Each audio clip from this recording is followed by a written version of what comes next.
에베소서 이제 8번째 강해입니다. 8번째 강해로 2장부터 오늘 강해를 하겠습니다. 이제까지 1장을 7번에 걸쳐서 제가 이렇게 강해 설교를 했는데 1장의 핵심적인 내용이 뭐예요? 핵심적인 내용이 우리를 향하신 하나님의 크신 은혜입니다. 은혜. 그죠? 우리를 향하신 하나님의 크신 은혜로 우리를 구원하신 것이고, 또 한 가지는 뭐예요? 지난 시간에 우리가 공부한 것처럼 하나님께서 우리에게 주신 사명이에요. 우리를 구원하신 은혜와 우리가 이제 나머지 인생을 살아가면서 감당해야 될 사명에 대해서 7번에 걸쳐서 신학적으로 이제 이렇게 설교를 했습니다. 근데 이제 그 내용들이 신학적인 설교를 제가 계속 했기 때문에 예화는 머릿속에 남는데 신학적인 내용은 잊어버려요. 그러니까 집에 가셔가지고 다시 한번 컴퓨터에 들어가셔서 다시 계속 들으세요. 한 10번씩 들으세요. 10번씩. 10번씩 들으면 기독교의 진리에 대해서 알게 됩니다. 자, 오늘은 이제 그 2장부터 말씀을 전하겠는데, 이 2장의 말씀은 무엇이냐면 하나님이 우리 크신 은혜로 구원하시고 우리에게 이제 이 사명을 주셨죠. 하나님의 손과 발이 돼서 하나님의 이 새 창조의 사역에 우리가 함께 동참하는 사명을 주셨는데, 그 위대하신 새 창조의 사역이 우리의 각자의 인생을 통해서, 또 교회를 통해서 어떻게 구체적으로 실현되어 가는가, 여기에 대해서 이제 2장부터 말씀을 전합니다. 그러니까 1장이 어떻게 보면 전체적인 그림이라고 한다면, 정론이라고 한다면 이제 세부적으로 말씀이 들어갑니다. 오늘 이제 우리가 읽은 말씀이 1절에서 10절까지 말씀인데, 2장을 시작하면서 사도 바울은 하나님께서 우리를 구원해 주신 이유와 목적에 대해서 이야기를 해요.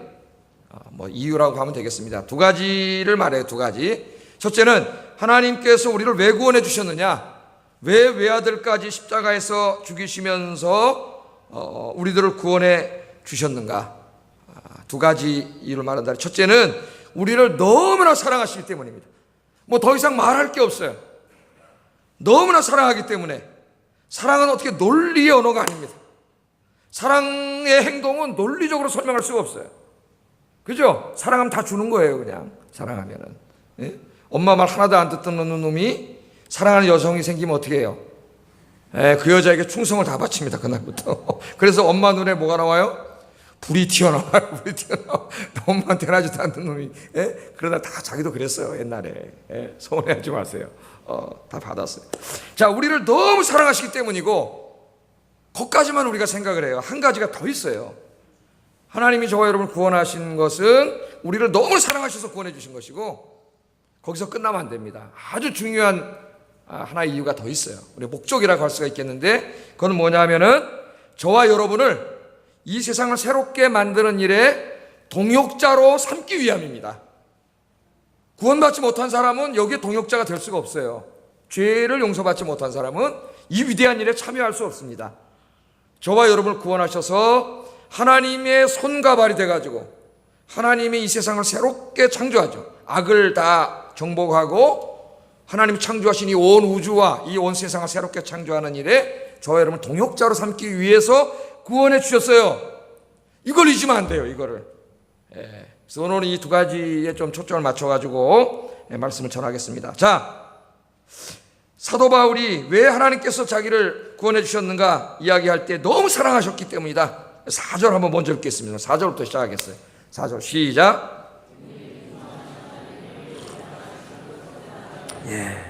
긍휼이 풍성하신 하나님. 여러분도 기도하세요. 하나님 닮아서 저도 기도해야 되겠습니다.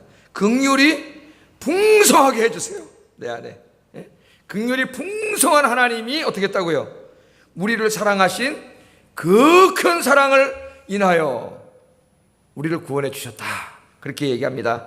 자, 우리 에베소서 1장 공부하면서 에베소서는 사도 바울이 어디에서 쓴 서신이라 그랬어요? 감옥에서 쓰신 옥중 서신이라 그랬습니다. 감옥에 있으면 사람이 절망하고 원망하고 불평하고 하나님 앞에 그렇게 한 시간인데, 믿음의 사람이었던 사도 바울은 그렇게 하지 않고 하나님과 깊이 만나는 시간이었어요. 감옥에 들어가면 다 세상과 차단되잖아요. 하나님과 깊이 만나는데, 특별히 뭘 묵상했냐면은 자기에게 베풀어 주신 하나님의 구원의 은혜에 대해서 깊이 묵상했다 그랬습니다. 그래서 제가 여러분 어떻게 설교했어요? 여러분 신앙생활을 좀 그냥 가볍게 왔다 갔다 포착포착 뛰어다니지 말고 정말 기독교의 진리가 뭔지, 우리를 향하신 하나님의 사랑이 뭔지, 왜 주님께서 십자가에서 죽으셨는지, 3일 만에 왜 부활하셨는지 그 의미를 깊이 묵상하라 그랬어요. 깊이 묵상하라 그랬어요. 그러면은 놀라운 은혜의 세계에 들어갑니다. 그냥 교회만 왔다 갔다 할 때 전혀 느끼지 못했던 엄청난 은혜의 세계에 들어가요. 에스겔서에 보면은 이 물이 성전으로 쫙 들어오는데 맨 처음에 어디까지 있죠? 발목. 대부분 사람 발목에 차가지고 폴짝폴짝 뛰어내 시끄럽기만 해. 물소리만 나고. 근데 나중에 은혜의 물이 확 성령이 성전을 가득 차니까 어디? 내가 완전히 그 은혜의 물 속에 어떻게 됩니까? 푹 들어가잖아요. 은혜의 바다 속에 들어가면은 위에서 아무리 바람이 불고 풍랑이 일어도 흔들리지 않아요. 신앙이 사도 바울이 그런 사람이에요. 깊이 묵상했죠. 묵상하면 묵상할수록 그 구원의 은혜가 너무나 크고 위대한 거예요. 아니 세상이 만들어지기도 전에 창세 전에 하나님 나라를 선택했다고 하는 이 엄청나게 신비함이죠. 신비함. 예? 또 자기를 그때부터 이미 자녀 삼아주시기로 잘 작정하시고 그 약속을 계획을 이루시기 위해서 2000년 전에 외아들 예수님을 이 땅에 보내셔서 십자가에서 죽게 하시고, 그래서 내 죄 사하시고 구원해 주시고 하나님의 자녀 삼아 주시고, 뿐만 아니라 이제 이 죄악으로 전부 엉망진창이 된 이 세상을 하나님 어떻게 해요? 악들을 전부 심판하고 새롭게 다 치유하고 회복시켜서 새로운 하나님의 나라로 만들어가지고 이걸 누구한테 줘요? 자기에게 유산으로, 우리 예수 믿는 사람들에게 유산으로 하나님이 상속해 주시는 여기까지 묵상을 한 거죠. 신학적으로. 여러분도 배웠으니까 이제 깊이 묵상하세요. 이렇게. 그러니까 그냥 여러분 어떻게 되겠어요? 그 은혜가 너무 크고 위대한 거예요. 바울이 생각을 했습니다. 오늘 2장에 생각을 하는 거예요. 아니 도대체 왜 하나님께서 나에게 이렇게 큰 은혜를 베풀어 주시는 걸까? 여러분 한번 생각해 보세요. 왜 하나님께서 나 같은 죄인 중에 괴수인 나를, 바울이 그랬죠. 나는 죄인 중에 괴수라고. 죄인 중에 괴수인 나를 구원해 주시려고, 아니 다른 건 이해하겠는데 왜 아들까지 십자가에서 죽게 하셨을까? 아니 이 광대한 우주를 창조하신 이 크고 위대하신 하나님이 이 우주에 먼지도 안 되는 나 같은 죄인에게 이렇게까지 관심을 가지시고 큰 은혜를 베풀어 주셨는가? 바울은 깊은 묵상 속에서 그 이유를 깨닫게 됐습니다. 그 이유가 뭐예요? 우리를 사랑하신 그 큰 사랑 때문에. 여기를 잘 보세요. 하나님 우리를 사랑하셨는데 우리를 사랑하신 그 큰 사랑, 이 도대체 얼마나 큰 사랑일까요, 여러분? 그 큰 사랑. 여러분 저 자기 나 사랑해? 그러면 뭐라 그래요? 거짓말을 좀 하잖아요. 이제 사랑하는 애인한테 뭐라 그래요? 하늘만큼 땅만큼 사랑한다. 하늘만큼 땅만큼 사랑한다고. 나랑 결혼하면 이제 내가 진짜 노예가, 저기 하여튼 남산에 가서 그 열쇠 꾸러미 한 몇천 개 붙여놓은 데 가보면은 그 글을 읽어보면은 진짜 거기 남자들이 다 고백을 했는데 다 내가 나랑 앞으로 노예같이 사랑해줄게, 노예가 돼줄게, 이런 글이에요. 다 노예가. 다 거짓말이에요. 노예가 되긴 뭘 노예가 돼. 그거 속지 말아야지. 1년만 지나면 다 끝장이에요. 이제. 남편이 노예가 되면 안 되잖아요. 여러분 오늘 이 사도 바울이 하나님의 사랑이 너무 컸기 때문에 이 사랑을 우리에게 이야기해 줘야 되겠는데, 이 사랑은 이 세상에 존재하지 않는 사랑이에요. 우리가 사랑해요 그렇지만 그건 이기적인 사랑이에요. 그렇죠? 나에게 잘해주니까 사랑하는 거지. 그런데 하나님의 사랑은 이 세상에 존재하지 않는 사랑이기 때문에 그 사랑을 표현할 언어가 없어요. 언어가. 그 크기를, 사랑의 크기를 담을 만한 어떤 그런 큰 언어가 존재하지 않아, 이 땅에는. 그래서 그 하나님의 사랑을, 그 큰 사랑을 인하여 바울은 수사하게 능통한 사람입니다. 사람들을 설득시키기 위해서 엄청난 이런 언어적인 기교를 부릴 수 있는 사람이에요. 그러나 그거 다 할 수가 없어요. 그 큰 사랑을 인하여 우리들을 구원해 주셨다, 그렇게 얘기합니다. 여러분 또 그런 사람이 또 한 사람이 있어요. 사도 요한도 그랬죠. 사도 하나님의 사랑을 이야기하려고 하는데 요한복음 3장 16절 한번 암송해 봅시다. 시작.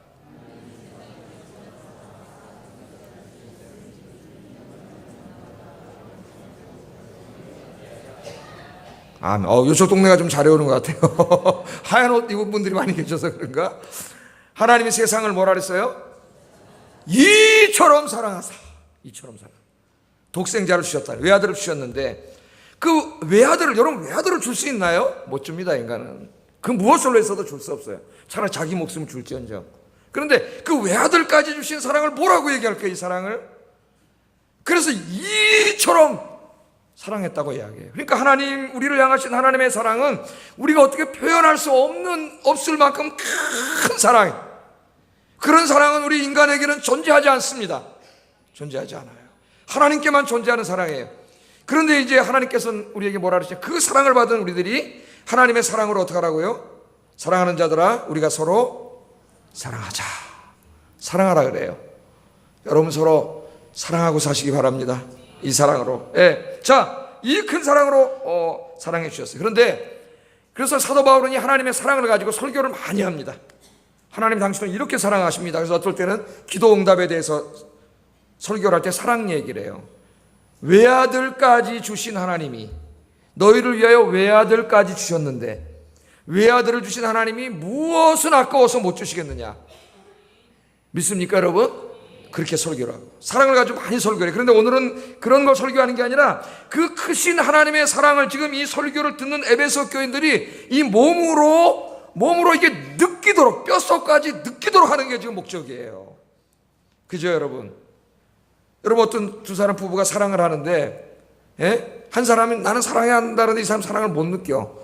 그럼 사랑이 아니에요. 그게. 예? 사랑을 몰라요. 이 사랑을 느껴야 되는데, 하나님의 이 크신 사랑으로 우리를 사랑하는데 에베소 교인들부터 우리 모두가 그 하나님의 사랑을 이게 피부로 느끼지 못해요. 피부로. 교회를 오래 다닐수록 그 사랑이 점점 이렇게 희석돼 가지고 그냥 하나님이 당신을 사랑하십니다, 그냥 들릴 뿐이에요. 그러면 안 되겠죠. 이 사랑을 몸으로 아주 뼛속까지 느끼게 하려고 지금 바울이 설교를 해요. 저도 마찬가지입니다. 제 설교를 듣고 여러분이 하나님 여러분 사랑하는 사랑이 뼛속까지 느껴지기를 주 여러분으로 축복합니다. 그러기 위해서는 구원받기 전에 우리가 구원받기 전에 우리의 모습이, 우리의 실존이 어떤 것인가를 먼저 알아야 됩니다.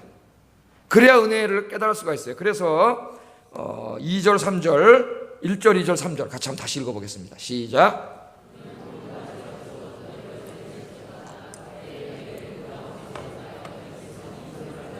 공중의 권세 잡은 자를 따랐으니 곧 지금 역사하는 영이라. 전에는 우리도 다 그 가운데서 우리 육체의 욕심을 따라 지내며 육체와 마음에 원하는 것을 하여 다른 이들과 같이 본질상 진노의 자녀이었더니.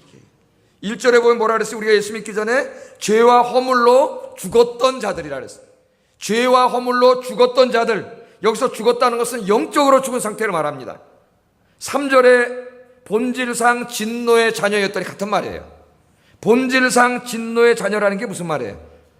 죄 짓고 살다가 하나님의 심판과 진노 아래에 있는 사람, 그래서 결국 지옥불에 떨어질 사람이었다는 겁니다. 아무 소망이 없는 절망적인 상태에 절망적인 상태. 예? 세상 사람들은요 어리석어 가지고요 자기들의 삶 속에 아무 문제가 없다고 생각을 해요. 경제도 많이 발전하고 과학도 많이 발전해 가지고요, 예? 지금 잘 살고 있다고 생각을 해요. 이 어리석은 사람들이에요. 여러분은 한번 자동차를 사가지고 이런 것과 같아요. 한 200km를 달리는 거예요. 달리는데 좀만 달려가면 저기 떨어져 죽어. 근데 그거를 모르고 떨어지는지 모르고 자동차 좋으니까 200km 달리면서 그냥 주변에 발전된 것도 보고 이러면서 그냥 쭈쭈하고 있는 거예요. 좀 있어 어떻게 떨어져 죽는데. 그게 인류예요. 인류는 지금 하나님의 진노 상태에 있어요. 조금 있으면 지옥불에 갈 사람들이죠. 우리도 예수 믿기 전에는 그런 상태에 있다는 거예요. 그런 상태에 있는 사람들의 삶의 모습이 뭐냐? 그게 2절 3절에 나오는 거예요. 2절 3절 1절에 대한 설명이에요. 2절 3절이 여기 보면은 1절에 죄와 허물로 죽었던 너희에 대한 자세한 설명이 2절 3절에 나옵니다. 자, 여기 죄와 허물은 한마디로 말하면 뭐냐면은 이 세상의 풍속을 따라 사는 것입니다. 이 세상. 여기서 이 세상의 풍속이란 이 세상 사람들, 그러니까 하나님 믿지 않는 사람들의 삶의 방식이에요. 라이프 스타일. 삶의 방식입니다. 그러면 이 세상 사람들의 삶의 방식은 뭡니까? 계속 얘기해요. 지금 바울이 설명을 합니다. 3절에 있는 대로 육체의 욕심을 따라 사는 거예요. 육신의 욕심을 따라 사는 것. 육체의 욕심을 따라 사는 게 뭐냐? 그 다음 또 설명을 합니다. 육체와 마음이 원하는 것대로 사는 거예요. 그러니까 하나님이 원하시는 대로 사는 게 아니고 이 죄악된 육체, 이 육체가 원하는 대로 사는 삶이라는 거예요. 여기서 육체란 뭐냐? 이걸 말하는 게 아니고, 이 몸을 말하는 게 아니고 하나님의 뜻에 거역하도록 방향 지어진 인간의 성향을 말합니다. 다시 한번 할까요? 육체란 뭐냐? 하나님의 뜻에 거역하도록 방향 지어진 인간의 성향. 따라서 육체의 욕심을 따라 육체와 마음이 원하는 삶을 살았다고 하는 것은 하나님의 뜻과 반대되는 죄악된 욕망을 추구하면서 살았다는 겁니다. 지금 세상 사람들이 그렇게 사는 거예요. 그걸 잘하는 사람을 유능한 사람이라고 하지만 성경은 어리석은 사람이라 그래요. 어리석은 사람. 자, 그런데 여기 심각한 게 있습니다. 그 육신의 탐욕과 욕심에 따라서 세상적인 것들을 추구하고 사는 그 삶이란 결국은 어떤 삶이냐? 그 다음 또 설명을 해요. 누구를 따라가는 삶이라 그래요? 여러분 성경 읽고 대답해 보세요. 공중에 권세 잡은 자를 따르는 삶. 이걸 알아야 돼요. 공중에 권세를 잡은 자가 누구예요? 사탄, 마귀의 타락한 천사예요. 우리나라 사람들이 보통 말하는 귀신 그러는 거 귀신의 왕이에요. 제가 얘기했죠. 귀신은 우리 인간의 죽은 혼백이 아니라고. 그런 건 존재하지 않습니다. 죽으면 다 떠나가는 거예요. 타락한 천사들이에요. 타락한 천사들. 우리말로 귀신이라고 번역해서 헷갈릴 뿐이지 악한 영들이라고 번역을 해야 돼요. 악한 영. 우두머리가 사탄, 마귀예요. 그렇게 사는 거는 마귀의 노예가 돼가지고 마귀가 끌고 다니는 대로 마귀의 뜻에 따라 사는 삶이라는 거예요. 자, 그러면 갈라디아서 5장 19절을 보면은 이 육체를 따르는 삶의 특징이 우리 삶 속에 어떻게 나타나는가가 4가지 범주로 나옵니다. 여러분 자기를 한번 점검해 봐야 돼요. 같이 한번 읽어보겠습니다. 시작.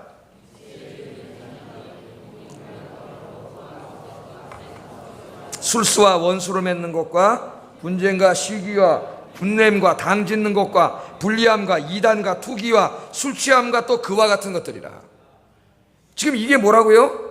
공중의 권세 잡은 자인 마귀의 노예가 돼가지고 마귀에게 끌려다니는 삶을 사는 삶이에요. 크게 4가지 범주로 나뉘어집니다. 첫째는 음행이에요. 음란. 제가 설명 안 해도 오늘 21세기는 음란한 세대입니다. 음란한 세대. 끝이 이제 다가온 세대예요. 그 다음에 2번째는 술 취함. 술 취함은 단지 술만 먹는 걸 의미하는 게 아니라 세상적인 쾌락과 재미에 미쳐서 사는 거예요. 그래서 성경 읽는 시간도 없어요. 기도하는 시간도 없어요. 예배도 빼먹어요. 세상적인 쾌락과 재미에 빠져 사는 거예요. 3번째는 분쟁을 일으킴. 이것은 갈등과 다툼을 일으키고 시기와 질투를 통해 교회를 분열을 일으키면 교회뿐만 아니라 모든 조직체를. 이게 마귀에게 끌려다니는 삶이에요. 그 다음에는 우상숭배. 하나님보다 다른 것을 더 사랑하는 거예요. 하나님보다 돈을 더 사랑하면 돈이 우상이 되는 거예요. 현대인들은 돈을 제일 사랑하죠. 하나님도 돈 때문에 믿어요. 기도도 돈 때문에 해요.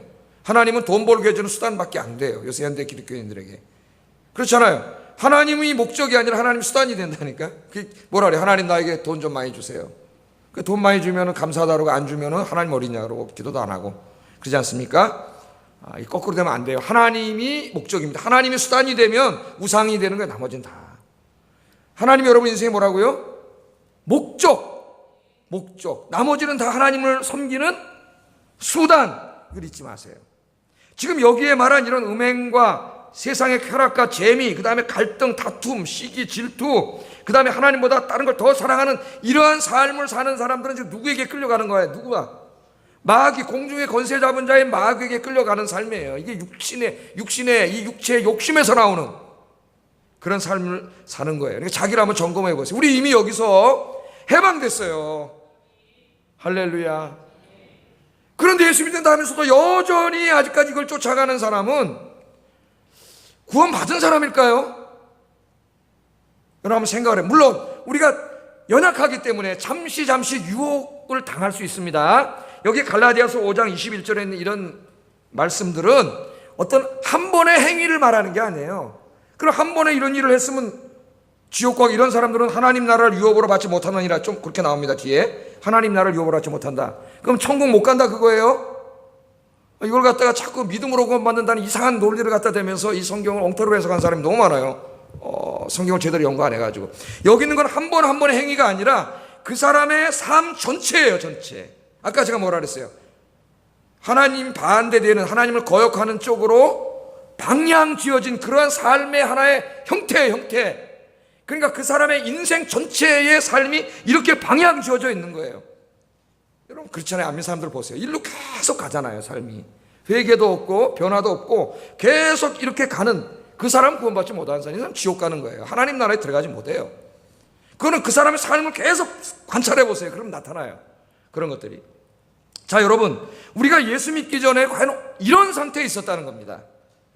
죄와 허물로 영적으로 죽어있는 상태, 사탄이 가져다 준 타락한 인간의 육신의 이 탐욕과 욕심에 이끌려 온갖 추악한 죄를 짓고 살고 있는 상태, 그 결과 하나님의 진노를 받아 지옥에 갈 인생, 아무 소망이 없는 인생, 그게 우리였어요. 우리 예수 믿기 전에. 지금 예수 안 믿는 사람들은 다 그런 상태에 있는 거예요. 아무 문제 없다고 생각하지만 지금 절망적인 상황이에요. 이 상황을 아주 소설로 잘 그려낸 사람이 톨스토이라고 하는 사람입니다. 한번 가서 단편 소설을 좀 한번 읽어보세요. 잘 나와 있어요. 여러분, 이게 예수 믿기 전에 우리의 실존의 모습입니다. 자신에 대한 이러한 깊은 성찰과 묵상이 있어야 나를 구원하신 하나님의 사랑이 얼마나 크고 위대한 사랑인가가 뼛속까지 내려와요. 뼛속까지. 그래서 사도 바울은 자기를 늘 누구라 그래요? 죄인 중에 괴수라 그래요. 죄인 중에 괴수. 바리새인은 뭐라 그래요? 이 사람이 사도 바울 예수 믿기 전에 뭐라 그랬어요? 바리새인으로서 나는 율법의 의로는 흠이 없는 자라 그랬어요. 그게 그 당시 바리새인들의 생각에 자기가 죄인이 아닌데 하나님의 은혜가 어디를 비집고 들어가겠습니까, 여러분? 하나님의 사랑을 느끼겠어요? 그래서 제일 불쌍한 사람이 교만한 사람이에요. 교만한 사람은 치료 방법이 없어요. 하나님의 은혜가 뚫고 들어갈 길이 없어요. 나는 죄인 중에 괴수라고 고백하고, 나는 이 칠삭동이라 그래. 사도 자기는 칠삭동이 같은 존재라고 하나님 앞에 늘 겸허하게 무릎 꿇지 않습니까? 자기에 대한 이런 깊은 실존적인 그런 절망, 실존적인 절망을 깨달아야 거기에서 나를 건져준 하나님의 은혜가 얼마나 큰가를 깨닫게 됩니다. 여러분 만약에 이렇게 한번 생각해 보세요. 여러분 물에 빠졌어요. 그래갖고 다 죽어가요. 이제 살려주세요 그러다가 막 하다 마지막으로 쑥 빠지는데 누가 와가지고 갑자기 수영해서 팍 잡아가지고 여러분 탁 수영해서 건져줬다고 생각을 해보세요. 건져줬다고. 그러면 여러분 그 사람에 대해서는 어떻게 하겠어요? 평생 동안 그 은혜와 사랑을 잊겠습니까? 목숨을 걸고 구해줬는데, 여러분 바로 하나님이 여러분을 그렇게 구해 주신 거예요. 이것을 사도 바울이 감옥에서 묵상을 통해서, 기도의 묵상을 통해서 깨달은 거죠. 그래서 5절 6절에 그 감격을 다시 한번 이야기합니다. 1장에도 얘기했지만 5절 6절에 또 얘기해요. 한번 읽어보겠습니다. 시작.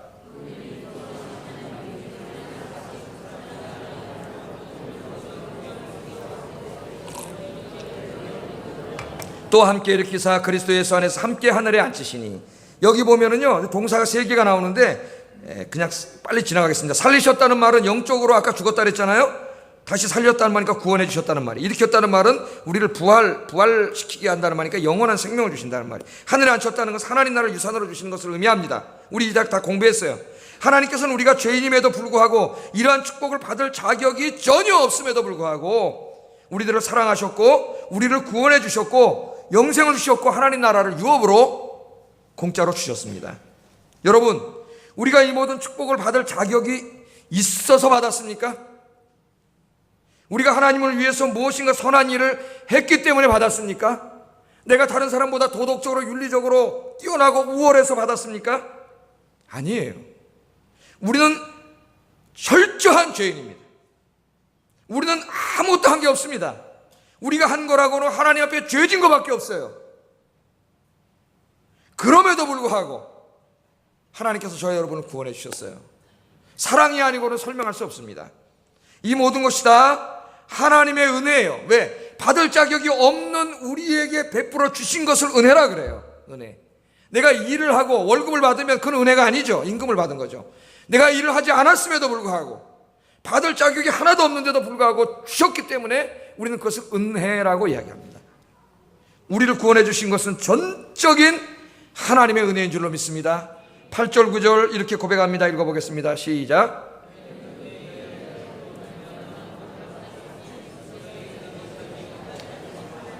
행위에서 난 것이 아니니 이는 누구든지 자랑하지 못하게 함이라. 아멘. 이게 뭐라고요? 전적인 하나님의 은혜라는 거예요. 하나님이 거저 주신 거예요. 사랑이 아니고는 설명할 수 없다 그랬죠. 이 크신 하나님의 사랑이 아니고는 설명할 수 없습니다. 그래서 사도 바울이 고백한 거예요. 그 크신 사랑을 인하여 나를 너무 사랑하셨기 때문에 하나님 나를 구원해 주셨구나. 그렇게 감격과 감사와 찬송이 어디서 울려 퍼졌어요? 감옥에서 울려 퍼졌습니다. 여러분, 이런 깊은 은혜의 그 바다에 빠지면 감옥에서도 찬송이 나와요. 감옥은 찬송할 수 없는 곳이에요. 신음소리가 나오는 곳이지 환경에 지배되지 않아요. 왜? 아까 제가 말했잖아요. 발목까지만 찬 사람은 쫄락쫄락 바람만 불어도 흔들리고, 그러나 그 은혜의 바다에 푹 빠진 사람은 절대 흔들리지 않아요. 그 사도 바울이 지금 이걸 지난주에 기도했지 않습니까?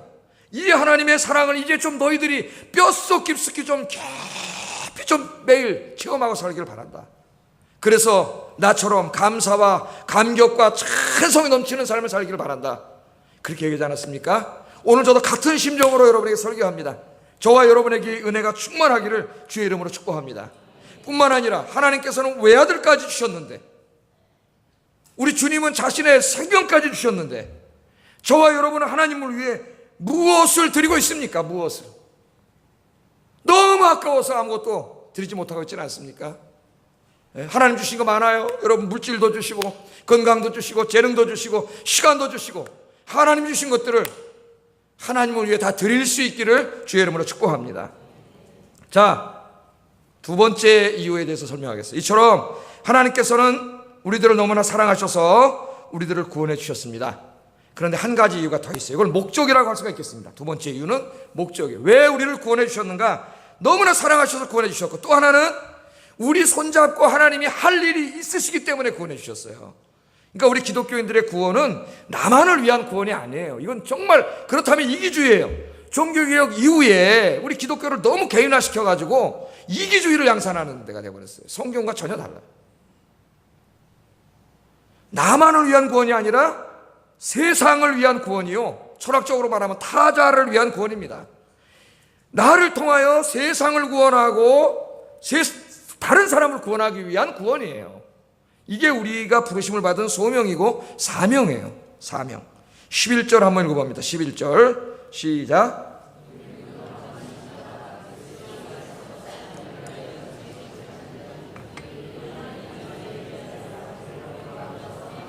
아멘. 여기 보면 뭐라 그래요? 그가 만드신 바라, 그리고 다시 설명을 하죠. 그리스도 예수 안에서 선한 일을 위하여 지으심을 받은 자니. 우리를 어떻게 했다고요? 그리스도 예수 안에서 지었다고 이야기합니다. 지었다. 여기 지었다는 말은 창세기 2장의 용어예요. 하나님께서 흙으로 사람을 빚으시고 거기에 생기를 불어넣으셔서 사람을 만드셨죠. 생명을 만드셨어요. 그때 이 빚다는 말 창조의 용어입니다. 이게 어떤 예술가들이 흙이나 진흙이나 이런 걸 가지고 다 이렇게 어떤 형체를 만들고 조각품을 만들 때 쓰는 말이에요. 이 말이. 자, 그런데 우리 이미 만들었는데 여기 형체가 있는데 하나님 뭐라 그래요? 예수 안에서 우리를 새롭게 지었다 그래요. 우리를 지으셨다 그래요. 이것은 아담을 생각나게 해요. 원래 하나님께서 아담을 흙으로 만드시고 생명을 불어넣으셨어요. 아담, 그래서 하나님의 맏아들이 되게 하셨습니다. 장남이 되게 하셨어요. 에덴 동산을 만들어 주셨습니다. 에덴 동산, 우리 천국이죠. 에덴 동산을 만들어서 거기에 부족한 게 없이 다 주셨어요. 그리고 그 에덴 동산에서 살게 하셨고, 에덴 동산을 다스리도록 하는 왕, 하나님의 형상, 왕이 되게 하셨어요. 왕으로 에덴 동산을 다스렸어요. 그렇게 살았으면 얼마나 좋을까요? 그런데 마귀에게 쏘가가지고 죄를 짓고 어떻게 됐습니까? 에덴 동산에서 쫓겨났어요. 왕의 신분을 박탈당했어요. 이제 죽음이 찾아왔어요. 하나님의 형상을 잃어버렸어요. 그렇게 됐습니다. 모든 인간이. 그 에덴 동산을 다시 들어갈 수 있고 그 동산을 다스리고 통치할 수 있는 왕의 신분을 얻으려면은 방법 하나밖에 없어요. 이 죄인된 몸이 죽어야 돼요, 여러분. 죽었다가 다시 살아나야 돼요. 다시 태어나야 돼요. 근데 인간이 어떻게 죽었다가 다시 태어납니까? 그래서 하나님께서 이 일을 이루시기 위해서 누구를 죽이셨어요? 저와 여러분 대신. 독생자 외아들을 십자가에서 죽이셨어요.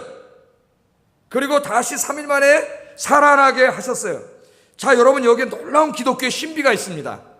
여러분이 예수 그리스도를 나의 구주로 영접하고 세례를 받으면 어떤 일이 벌어지냐면은 여러분이 예수님의 십자가와 부활과 연합되는 일이 영적으로 벌어져요. 연합되는 일이. 아무것도 안 벌어졌는데 벌어졌어요, 이미 영적으로. 그게 뭐냐면은 바로 이 로마서 6장의 가르침인데 6장 3절 4절 한번 읽어보겠습니다. 시작.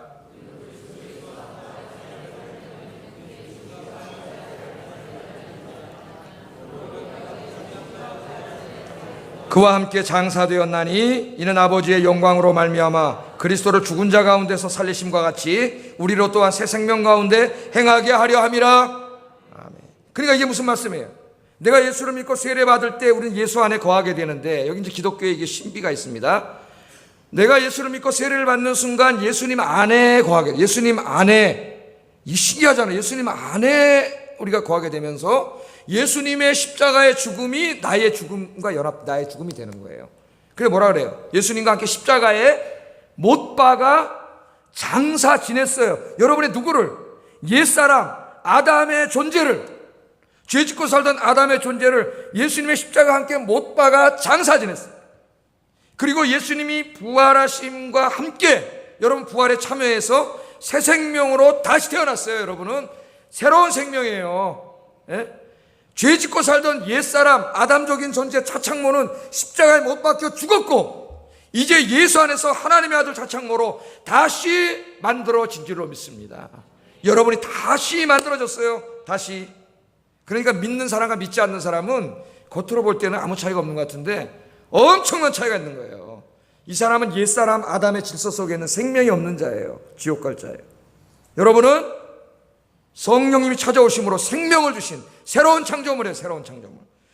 갈라디아 고린도후서 5장 17절 한번 읽어보겠습니다. 시작.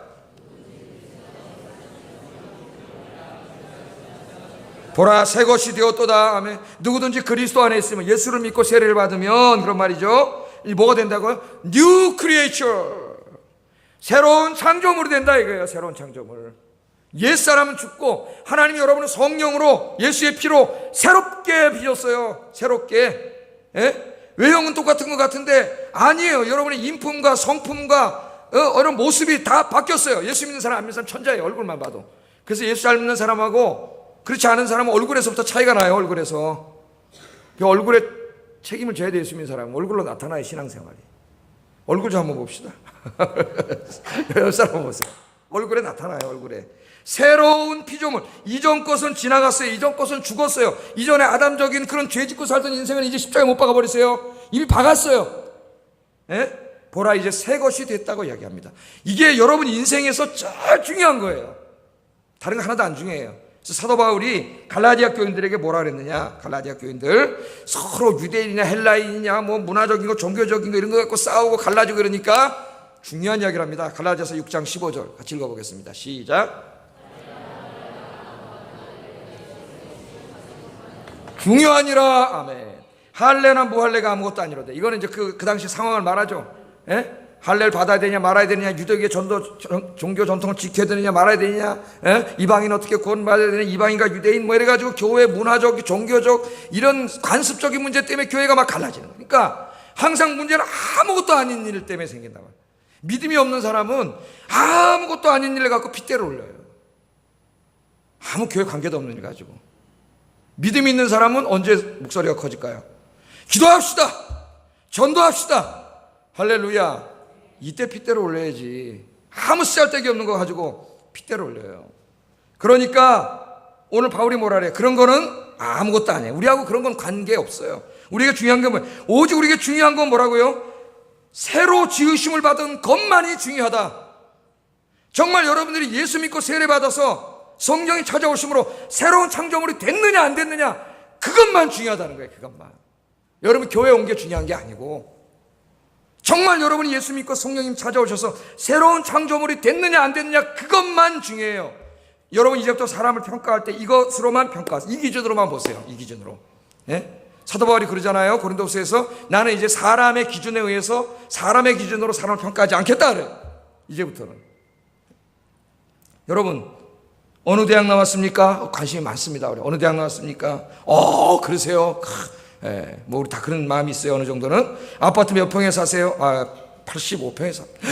와, 그러세요? 예? 직업이 뭡니까? 뭡니다. 그러세요? 예? 재산이 어느 정도입니까? 그러세요? 여러분, 이제 이런 거는 중요한 게 아니라는 거예요. 이런 거 묻지 마세요, 이제. 뭐만 물어보세요. 당신은 새로운 피조물입니까? 우리 옆 사람 물어보겠습니다. 당신은 새로운 피조물입니까? 그럼 살짝 한번 보세요. 긴지 아닌지. 예? 여러분, 이렇게 대답을 하시기 바랍니다. 새로운 피조물이니까 물었죠? 대답을 해야 돼요. 예.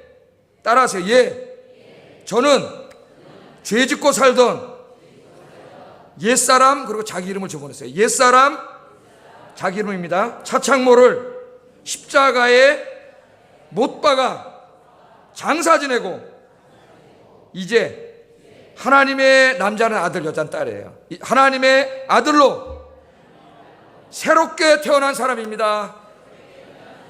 할렐루야. 여러분, 아침마다 거울 보고 한 번씩 하고 가세요. 내가 누구인가를 자꾸 자기에게 각인시켜야 돼요.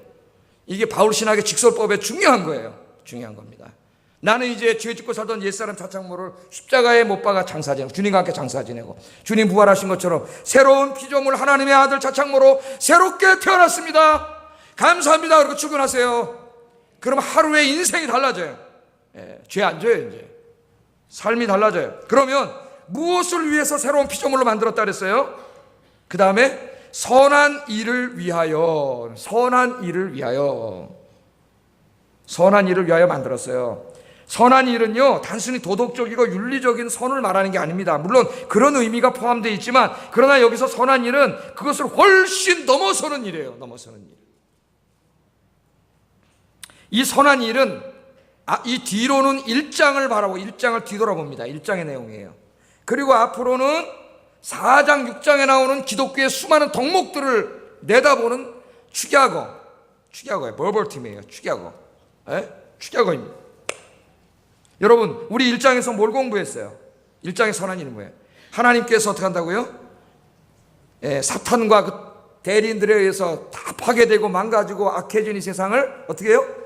치유하시고 회복시키신다 그랬죠? 사악한 자들은 굴복시키시고, 그래서 이 땅을 새로운 하나님의 세상으로 만드는데, 그것을 하나님의 나라요 천국이라 한다 그랬죠. 우리가 이미 이루어졌어요? 안 이루어졌어요? 아직 안 이루어졌다 그랬어요. 이루어가고 있어요. 자, 그게 선한 일이에요. 그래, 에베소서 1장 10절에서 그걸 뭐라 그랬어요? 하늘에 있는 것과 땅에 있는 것들이 그리스도 안에서 하나, 유니티를 이루게 하는 거다. 골로새서에서는 유니티라고 안 쓰고 화목하게 하는 거다. 그게 뭐라 그랬어요? 모든 인류들이 사랑 안에서 유니티를 이루어 하나가 되어 한 분 하나님을 예배하고 서로 사랑하며 조화를 이루어 평화롭게 사는 것이라 그랬습니다. 그런 사회가 천국이에요. 그래서 하나님의 정의와 평화가 이루어지고 하나님의 사랑이 가득하고 하나님의 창조에 엄청나게 아름다운 영광이 가득한 곳, 그렇게 만드는 게 하나님의 목적이라 그랬죠. 그게 하나님의 목적이라 그랬어요. 이 일을 위해서, 이 일이 선한 일이에요. 선한 일. 이 일을 위해서 저와 여러분을 어떻게 했다고요? 주님의 손과 발로 불렀잖아요. 주님은 교회의 머리고 우리는 그의 몸이잖아요. 주님의 손과 발이 된 거예요. 그 일을 감당하는 거예요. 어디서? 구체적인 우리의 삶의 현장에서. 와, 이 우주를 새롭게 하고 세상을 새롭게 하고 치유하고 회복하고 악을 심판하고, 내가 이걸 어떻게 하지? 그렇게 너무 거대하게 생각하지 말라는 거예요. 오늘 하나님이 그 일들은 바로 우리가 살고 있는 구체적인 삶 속에서 이루어져요. 작은 일. 그걸 이제 4장에서 6장까지 가르쳐줘요. 4장에서 6장. 자, 앞으로 공부할 건데 오늘은 그냥 그게 뭔지 크게 한번 쑥 훑어보고만 지나갈 겁니다. 앞으로는 자세히 공부할 거예요. 여러분, 산 있잖아요. 이 우리나라 속담에 이 유명한 말이, 산 사람은 산을 모른다는 말이 있어요. 산 사람이 산을 모를까요? 산에 평생을 살았는데 누구보다 잘 알지. 어디로 가면 무슨 나무가 있고, 어디로 가면 산삼이 있고, 어디로 가면 쌀이나무가 있고 다 알겠죠. 무슨 꽃이 피고. 그런데 산사람은 산에만 살아가지고 산 바깥에 나와본 적이 없기 때문에 산 전체의 모양은 몰라요. 그러니까 여러분이 아영교회를 여기서 나서부터 아영교회를 평생 다니고 딴 교회 안 가본 사람 아영교회를 잘 알까요? 모를까요? 잘 알기도 하지만 잘 모릅니다. 다른 데를 안 가봤기 때문에. 그러나 다른 교회를 경험한 사람은 아영교회를 잘 알아요. 여기 다닌 사람 뭐 요런 건 다 세부적인 건 알겠죠. 그러나 이 교회 전체의 모습이 다른 교회에 비교했을 때 어떤 모습인지는 몰라요, 하나도. 그러나 다른 교회에 있다 온 사람은 알아요. 비교가 되기 때문에. 여러분, 우리 지금 하나님 말씀 공부하는데 이제 4장 6장 공부하면은 뭐 우리가 뭐 거짓말해도 안 되고 화내도 안 되고 뭐 부부간에 사랑해야 되고 부모를 존경해야 되고 다 공부할 거예요. 노사가 문제 있어도 정직하게 일해야 되고 다 공부하는데 그 모든 것들이 하나하나 그냥 그런 도덕적이고 윤리적인 것들만이 아니라는 거예요. 그것들이 다 뭐라고요? 예, 이 땅을 치유하고 회복시키는 하나님의 나라를 만드는 일을 하는 거예요. 그것들이 그냥 뚝 떨어져가지고 남을 사랑하고 뭐 화 안 내고 그러는 게 아니고, 더 큰 목적, 이 세상에 천국을 만드시는 하나님의 그 위대한 일을 하나님의 손발에 대해서 우리가 하는 거라고요. 그래서 이 세부적인 걸 보기 전에 산 전체의 모습을 한번 보겠습니다. 오늘은 쭉 그게 뭔지. 첫 번째는 교회가 사랑 안에서 서로 하나 되고 성도 간에 사랑하여 조화를 이루는 공동체를 이루는 겁니다. 교회를. 이제 나중에 다 공부할 거예요. 4장 2절 3절 여러분 성경 펴서 한번 직접 눈으로 보겠습니다. 4장 2절 3절 쭉 읽기만 하고 우리 끝내겠습니다.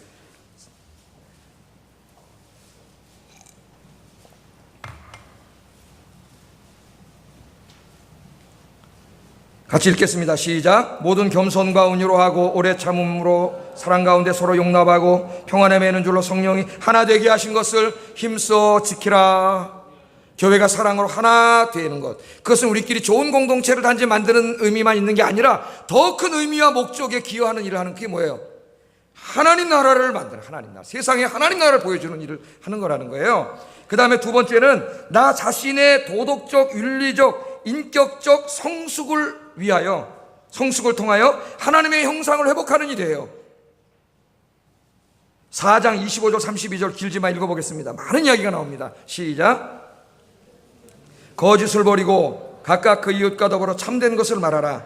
이는 우리가 서로 지체가 됨이라. 분을 내어도 죄를 짓지 말며 해가 지도록 분을 품지 말고 마귀에게 틈을 주지 말라. 도둑질하는 자는 다시 도둑질하지 말고 돌이켜 가난한 자에게 구제할 수 있도록 자기 손으로 수고하여 선한 일을 하라. 그 다음에 넘어가서 32절 너희는 모든 악독과 노함과 분냄과 떠드는 것과 비방하는 것을 모든 악의와 함께 버리고 서로 친절하게 하며 불쌍히 여기며 서로 용서하기를 하나님이 그리스도 안에서 너희를 용서하신 것 같이 하라.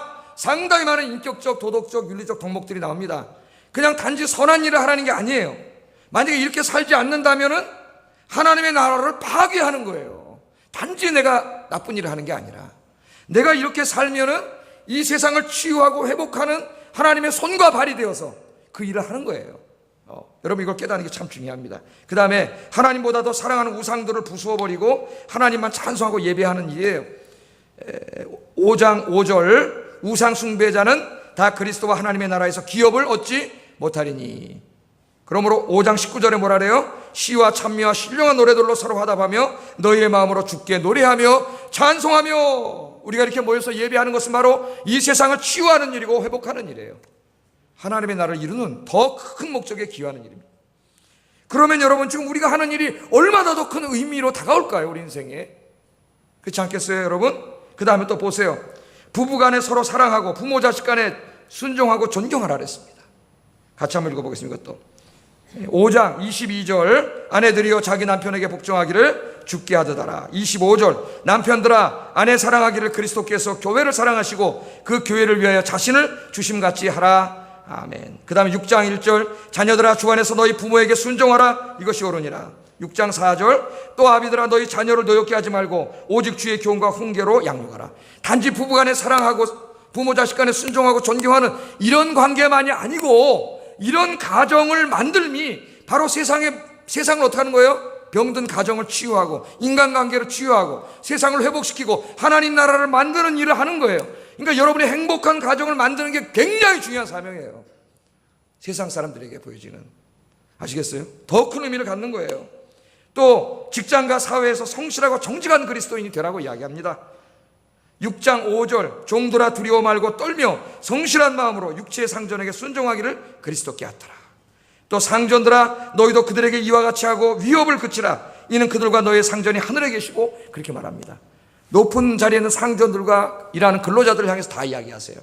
진실하고 정직하게 사랑으로 그렇게 직장 생활하고 사회 생활을 하라는 거예요. 우리가 직장에 나가서 사회에 나가서 그렇게 정직하고 진실하게 성실하게 사는 것은 단지 내가 그냥 성실하게 사는 것만이 아니라 그것이 바로 어떻게 이 병든 세상을 치유하고 회복하는 일이에요. 그러니까 굉장히 중요한 의미를 갖는다고요. 여러분, 저 미국에 가면 디즈니랜드라고 있어요. 디즈니사가 있어요. 미국에 태어난 아이들의 꿈이 한 번쯤은 거기 가서 그 공원에 가서 한번 가보는 겁니다.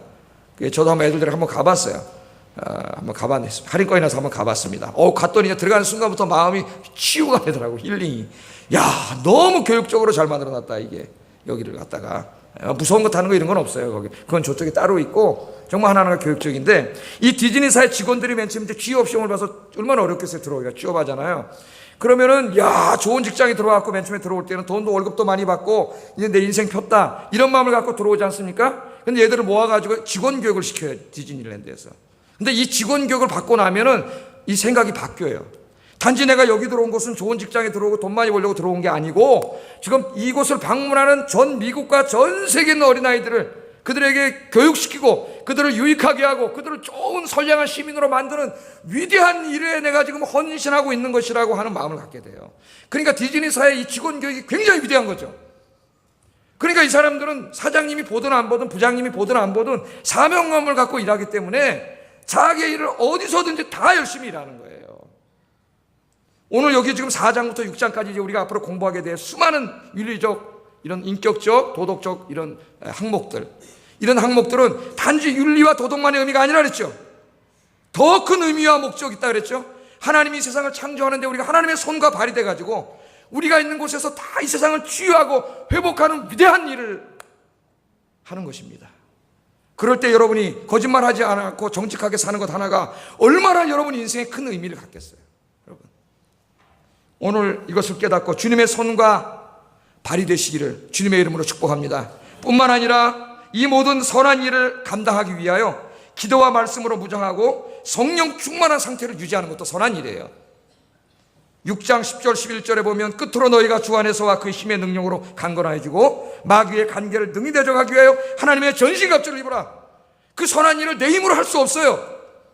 하나님의 전신갑주를 입어야 됩니다. 기도와 말씀으로 날마다 무장하지 않으면 선한 일을 하는 게 아니라 악한 일을 하게 돼요. 교회 와서도. 여러분, 하나님의 전신갑주, 기도와 말씀을 무장해서 이제부터 하나님의 손과 발이 돼가지고 여러분 개인의 인격과 품성부터 여러분 개인적인 도덕적 윤리적 삶과 여러분의 가정과 여러분이 다니는 이 교회와, 이 교회가 제일 중요해요. 여러분의 직장과 우리가 살고 있는 이 사회와 민족과 나라를 치유하고 회복해서 하나님 나라로 만드는 일에 헌신하시기를 주의 이름으로 축복합니다. 기도하겠습니다. 두 가지 말씀을 드렸습니다. 나를 너무나 사랑하시는 하나님, 외아들을 주시기까지 사랑하시는 그 크신 하나님의 사랑, 그것을 깨닫고 늘 감사하게 하시고 헌신하게 하여 주시옵소서. 두 번째, 이제부터 하나님의 손과 발이 되어 내 자신의 인격과 내 자신의 삶과 가정과 교회와 직장과 이 세상을 치유하고 새롭게 창조하는 일에 헌신하게 하소서. 두 가지 제목 놓고 기도하겠습니다. 사랑하신 아버지 하나님, 감사합니다. 오늘도 귀한 말씀을 통해 깨닫게 하신 것 감사합니다. 나를 향한